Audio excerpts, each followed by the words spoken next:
এনইএলটি course নিয়ে আজকে আলোচনা করব। অর্থাৎ এনইএলটি কারা কারা করতে পারে, এখানে কি কি পড়ানো হয়, এর কোর্স ফি কত, কত বছর লাগে, এই বিষয় নিয়ে শর্টলি আলোচনা করব। এমএএনইএলটির একটা সার্কুলার, যেখানে দেখা যাচ্ছে কিছু ইলিজিবিলিটি দেওয়া আছে কারা এখানে অ্যাপ্লাই করতে পারবে। এখানে লেখা আছে হচ্ছে 4 year B honours degree in English language or literature linguistics from a recognised university. 4 বছরের বি অনার্স ডিগ্রি রাখতে হবে ইংলিশ কিংবা লিঙ্গুইস্টিক্স সাবজেক্টের অধীনে, কিংবা 3 years honours degree in English language or literature linguistics plus 1 year masters in English literature linguistics from a recognised university. অথবা দেওয়া আছে 2 year পাসপোর্ট ডিগ্রি, অর্থাৎ ডিগ্রি যদি কেউ পড়ে 2 year MA degree in English language literature linguistics, তারাও apply করতে পারবে।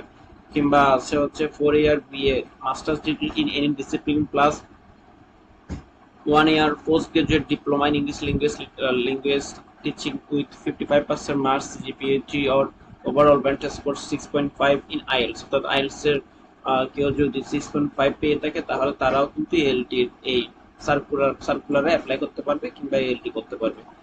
সো এলটির ভর্তি পরীক্ষায় প্রশ্ন কি কি রকম নিয়ে আলোচনা হয়। এখানে মূলত এলটির ভর্তি পরীক্ষায় 100 নম্বরের ভর্তি পরীক্ষা হয়, তার মধ্যে 75 নাম্বারের হচ্ছে রিটেন পরীক্ষা, 25 নাম্বার হচ্ছে ভাইবা। যারা রিটেন পরীক্ষায় উত্তীর্ণ হয় তাদের ভাইবা পরীক্ষা নেওয়া হয়। এই 25 নাম্বারের রিটেন পরীক্ষা, এই 75 নাম্বারের রিটেন পরীক্ষায় মূলত হচ্ছে 3টা সেকশন থাকে। একটা হচ্ছে মূলত রিডিং, একটা রাইটিং, আর একটা হচ্ছে এখানে গ্রামাটিক্যাল সেকশন। সো রিডিং সেকশনে কি থাকে, রিডিং সেকশনের ঠিক আইএলটিএস পরীক্ষার মতন এখানে একটা পেজেস থাকে, পেজেস থেকে কিছু প্রশ্ন উত্তর করতে হয়। তারপর হচ্ছে রাইটিং সেকশনে থাকে কোনো একটা ফ্রি হ্যান্ড রাইটিং, প্যারাগ্রাফ থাকতে পারে, কম্পোজিশন থাকতে পারে, কিংবা আর্গুমেন্ট থাকতে পারে। ওই আর্গুমেন্টটা লিখতে হয় অনেক সময়। এর পাশাপাশি ইমেল বা লেটার অ্যাপ্লিকেশনও থাকে। তবে আপনারা যারা পরীক্ষা দেবেন তারা চাইলে আইএমএল অফিস থেকে এর বিগত বছরের প্রশ্নগুলো কালেক্ট করতে পারেন। এছাড়াও গ্রামাটিক্যাল সেকশনে অনেক সময় ক্লোজ টেস্ট উইথ ক্লোজ কিংবা উইথাউট ক্লোজ দেওয়া হয়ে থাকে, আর্টিকেল দেওয়া থাকে, কিংবা অনেক সময় বিভিন্ন ধরনের রাইট ফর্ম ভাবের প্রশ্ন দিতে পারে। বিভিন্ন সময় বিভিন্ন ধরনের প্রশ্ন দেওয়া হয়। আপনারা কাইন্ডলি পরীক্ষা দেওয়ার আগে এখানের আইএমএল অফিস থেকে আপনারা চাইলে এর বিগত সালের প্রশ্নপত্র অ্যানালাইসিস করলে একটা ধারণা পেয়ে যাবেন। এখানে এই আইএমএল এর এই কোর্সটি করতে মূলত 1 বছর সময় লাগে। এখানে 1 বছর সময়ের মধ্যে এখানে 3টা টার্ম, 3 টার্মে এই কোর্সটা শেষ হয়। First term, second term and third term.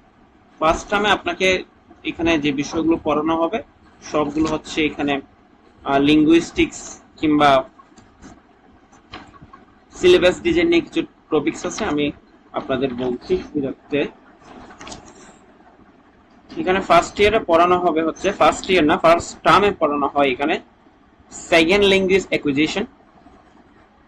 প্রতিটা টার্মে, ফার্স্ট টার্ম এবং সেকেন্ড টার্মে 3টা করে কোর্স থাকবে, 3টা করে সাবজেক্ট থাকবে, 501, 502, 503। সো 501 এ এখানে পড়ানো হবে সেকেন্ড ল্যাঙ্গুয়েজ অ্যাকুইজিশন। 502 তে পড়ানো হয় approach and method in English language teaching. আর 503 তে পড়ানো হয় syllabus and material design. So এখানে approach and method in language teaching কিংবা ম্যাটেরিয়াল ডিজাইনে কি কি পড়ানো হয় তার সিলেবাস আইএমএল অফিস থেকে সরবরাহ করা হয়। একইভাবে সেকেন্ড টার্মে পড়ানো হয় হচ্ছে ল্যাঙ্গুয়েজ টেস্টিং এন্ড অ্যাসেসমেন্ট। তারপরে পড়ানো হয় 505 টেকনোলজি ইন ল্যাঙ্গুয়েজ টিচিং। 506 এ পড়ানো হয় second language instruction. Second term শেষ হওয়ার পর থার্ড টার্ম এখানে থিসিস থাকে এবং research method and research project নিয়ে কাজ করতে হয়, এবং থিসিস পেপার সাবমিট করা না করা পর্যন্ত ইএলটি শেষ হয় না। এবং এই 3টা কোর্স মিলে সর্বমোট নাম্বার হচ্ছে 700 নাম্বার। এই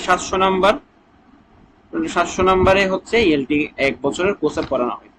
বাকি কোনো ডিটেল যদি আপনারা জানতে চান তাহলে আপনারা কমেন্ট বক্সে জানাতে পারেন ইএলটি নিয়ে কিংবা কি কি কোর্স, কি কি বিষয়, কি কি টপিকস পড়ানো হয়, এইসব বিষয় যদি জানতে চান তারা জানাতে পারেন। Thank you everyone.